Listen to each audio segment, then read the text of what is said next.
Today, let's join Heather Volchko and Mary Mangiani as they discuss high leverage practice number 15, how to provide scaffolding supports. Welcome to A Little TLC, the podcast where we explore the dynamic world of education.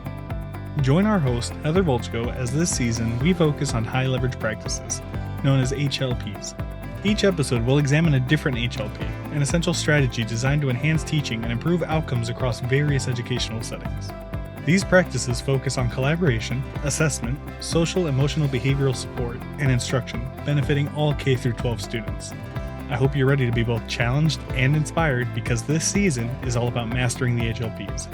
This is A Little TLC.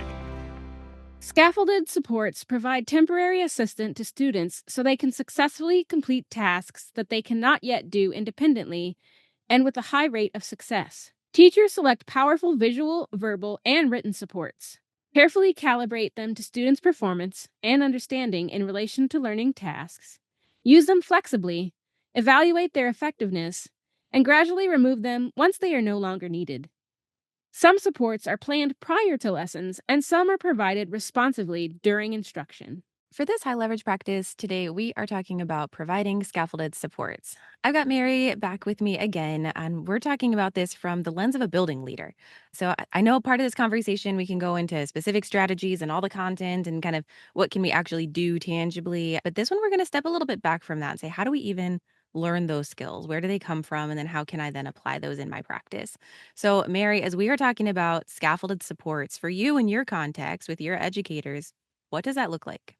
Yeah, so I'm in a unique position where I have content teachers in my building, and we're constantly talking about how to meet the needs of our diverse population of students. Mhm. And let me tell you, like they're everywhere, right? We have students who are exceeding, we have students who maybe a couple grades behind. I'm starting to really learn that thinking about literacy itself, we kind of think about what are some ways that we are intentionally working on improving literacy skills at the high school, at the secondary level? Because, we're no longer teaching students how to read.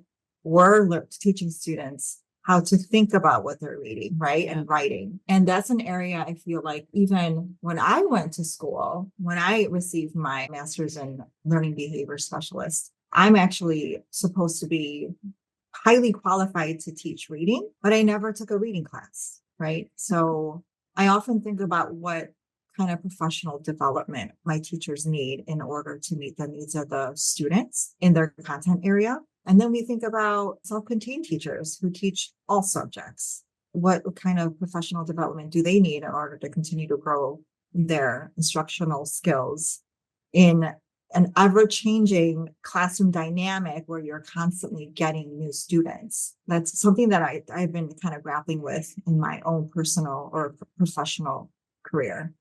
Yeah, I'm so thankful that you are noting that like you can be a content teacher and have incredibly divergent learning styles and even just like the splintered learning pieces and that have happened over time by the time you get to secondary. A lot of times we're talking scaffolding in the elementary and how are we closing those like more basic learning gaps. Well, Mhm. then when you get into secondary, now not only do you have the pre-existing basic learning gaps, now you've also got all of like those critical thinking gaps and like you can't even like some of those skills don't even show up well when we've got some of those basic gaps. And then like which gap are we filling at the moment and how are we, helping our kids show up in the way that they need to kind of be that whole learner, like that not just making progress on metrics and those kinds of things, but how can they actually engage in their learning in a way that then they are learning and they can even see their own learning. But there's so many different strategies that go into that. So I love that you're kind of noting that, hey, like you can be a content teacher at secondary and we can talk about, we can scaffold literacy. Sure. How do we help, students, learn how to read? Like I've definitely done basic phonics with upperclassmen. So, those are skills to learn, but how do we do this in a meaningful way from a content teacher's perspective, not just a specialist's perspective? And I'm super thankful that you noted self-contained too. I've lived that life and there are so many different subjects that no one will ever be an expert in all of them. Mhm. Yet somehow we have to come up with ways to help all of these divergent learners all at the same time. And in my case, across multiple different grade levels simultaneously to be able to make progress in those ways. And you're right, it is an art.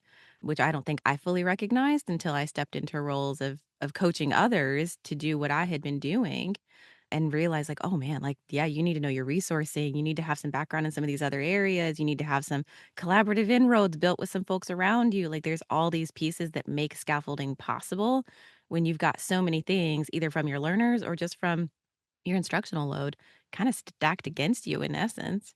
Yeah, absolutely. When you talk about like collaborating, let's say, I think that when I was teaching in a self-contained classroom, I became very fluent in reading neuropsych evaluations. And Mm. those evaluations truly have valuable information for teachers on how that student learns best. So you're talking about, scaffolding lessons and scaffolding so that you're not making it too easy for the student, but then using those strategies that are included in the neuropsych evals, all those strategies to help that student learn best, right? That's definitely, I always felt like that was like gold, that was like valuable information that was going to help me reach that student and design the lesson to meet the needs of every single student in that class.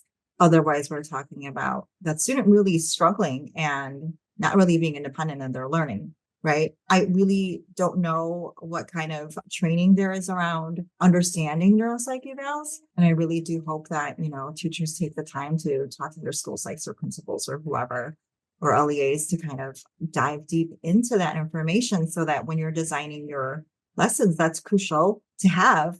It's like a recipe prior to, designing your dishes, right? So I found that was always helpful when I was a teacher as well. Yeah, it's so uncommon. I mean, I've been at, I know last time you were on the podcast, we talked about how to hold those effective meetings.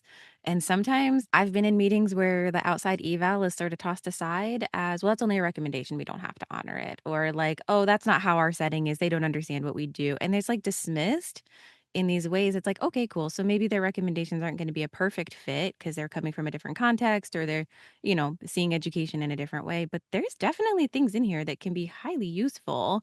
But I know I've been leveraged as translator for some of it too, in meetings where we've got experts in their field that haven't necessarily worked in education.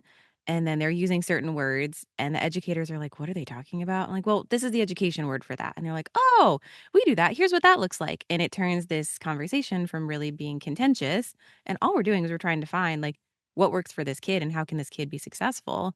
It shifts it from being contentious into collaborative. Now all of a sudden we're speaking the same language and we're actually talking about the same supports. We're actually talking about, how we can support a kid very similarly, but we were just using different language and we didn't even know. Yeah.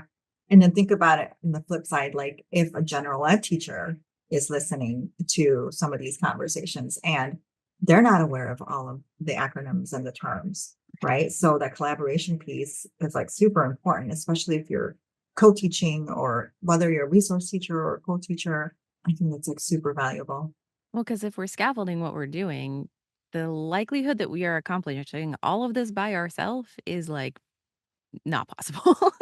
There are too many things, there are too many needs. I mean, I know for me, I would always get really good about using supplemental resources or other like products that different publishers are putting out that are already aligned with kind of the approved curriculum that I had to use. But a lot of times that meant I was digging through back storage rooms or, the oldest teacher in, the content area had it tucked away in some back closet or something like that, right? Just digging through to find what exists and then opening up those conversations with people that are going, wait, what are you looking for?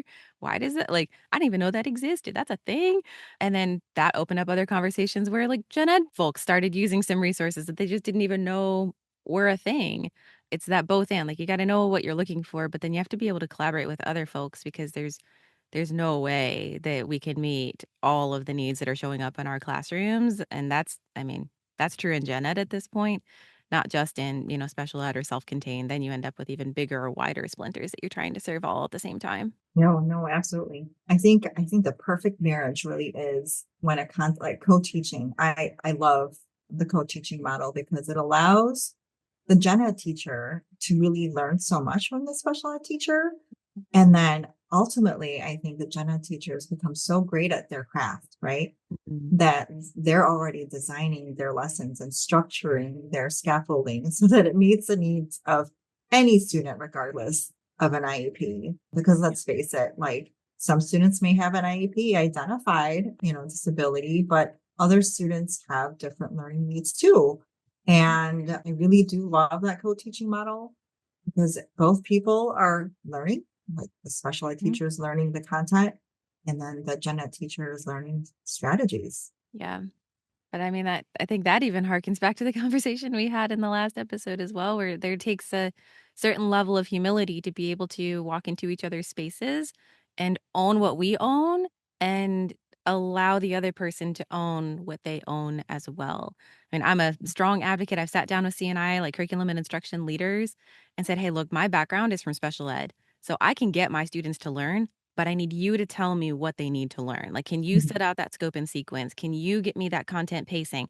And I'm gonna try my darndest to get them through the pacing, but I'm gonna use different strategies to be able to get them through that learning. And that's the beauty of the co-teaching model that you're talking about. But so often we see special educators enter gen ed spaces and get squashed, right? This is my space, my territory, my domain. And then all of a sudden, like that beautiful partnership that could be so effective on both fronts just doesn't have that opportunity. Like, how do you manage that if with your people? Like, how do you help them collaborate in just such, I don't know, more natural ways as opposed to kind of letting that, the power play of whose space we're standing in or kind of who has what right, in different contexts? Yeah, there is no ego. Like, there is no ego when it comes to thinking about learning or using thinking to learn, Yeah. right? We all have the same goals. I just got back from a visible learning conference in San Diego, and we talked a lot about stretching our students' cognitive minds to be able to think more critically, right? If we apply that to all of our lessons and all of our learning, you're differentiating right there. Really, again, it really depends on what the goal is for the two teachers. But yeah, relationships matter. People have to have a common understanding that the goal is to help students.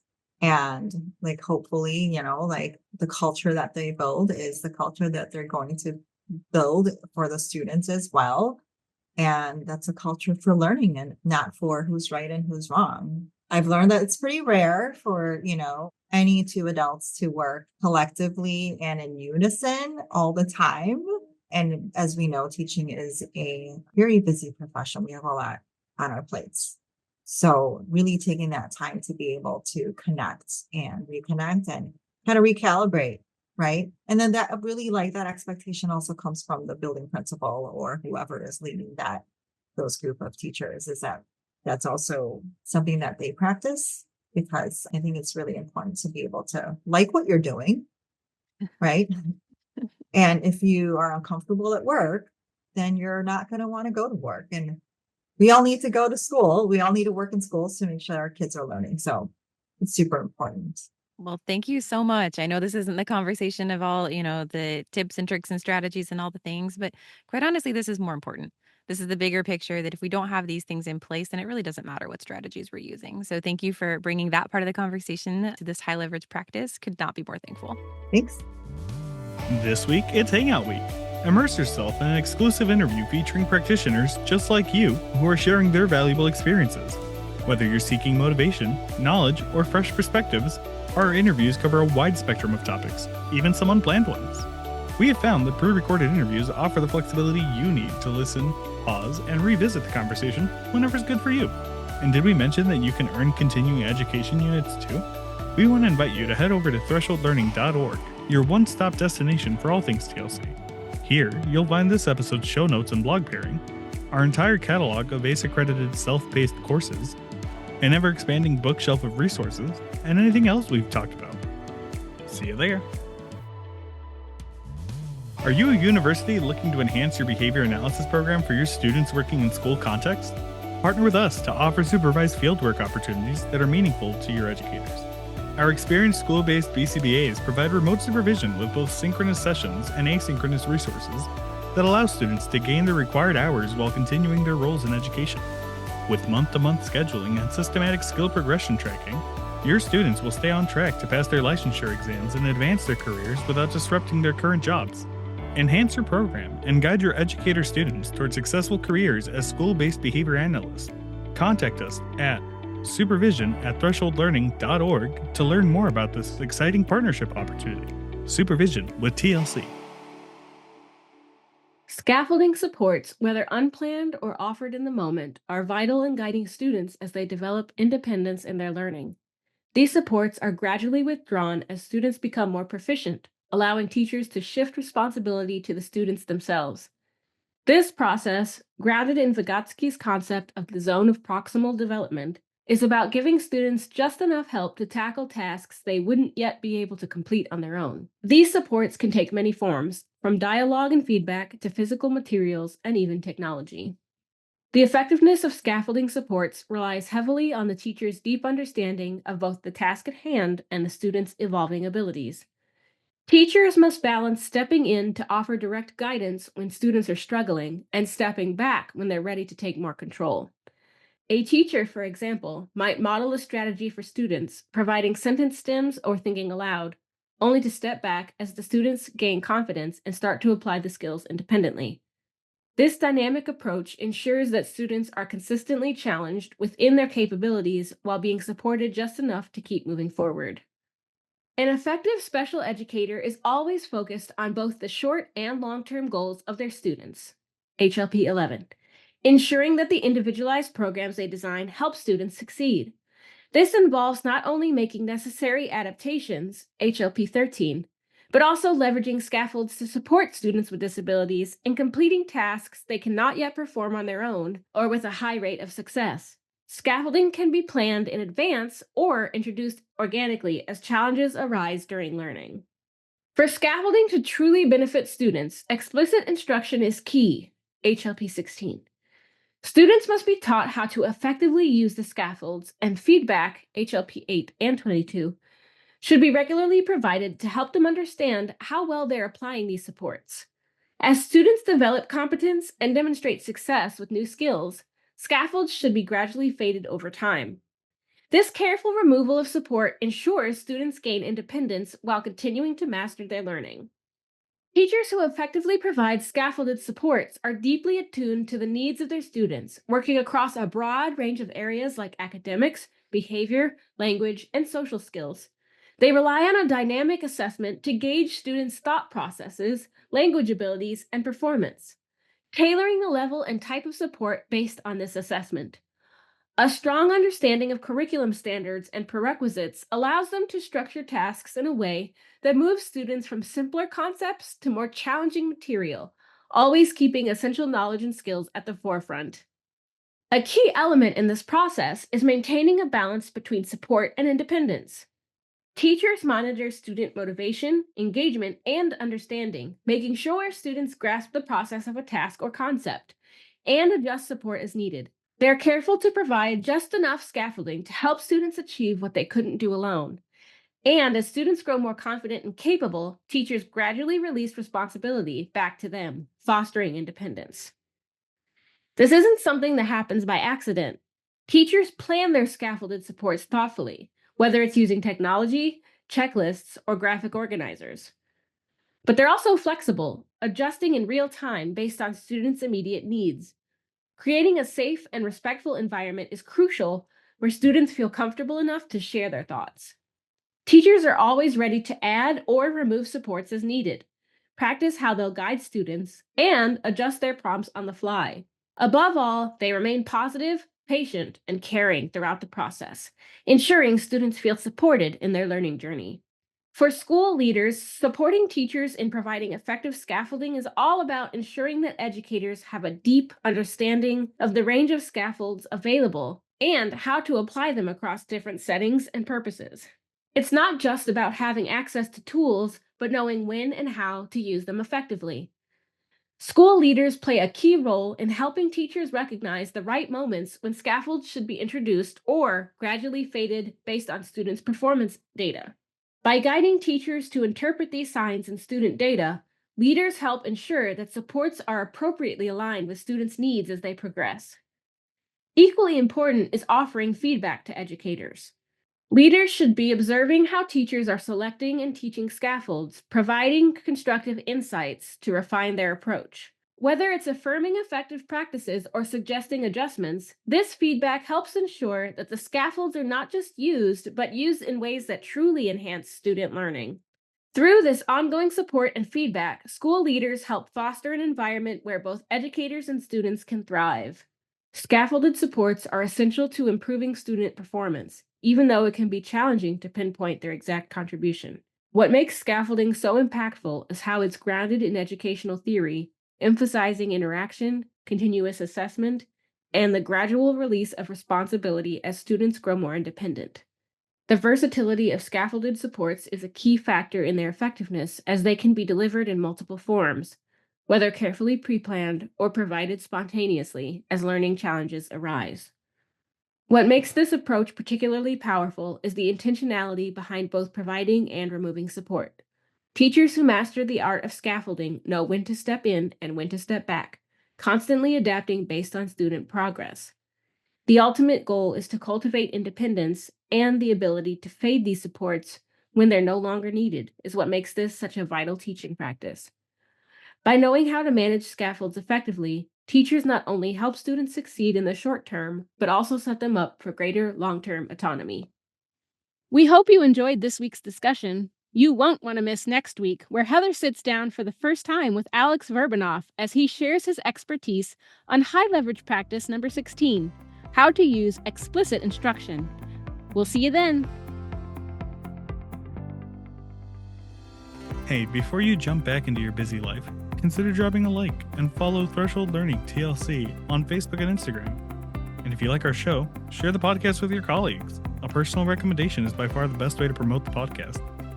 Let them know that they can listen on Apple Podcasts, Spotify, or anywhere else they catch their podcasts. Just be sure to leave a rating and review on your favorite platform. You can also email us at info@thresholdlearning.org. We always enjoy connecting with fellow educators and champions for educational justice. You can find everything you're looking for at thresholdlearning.org. See you there.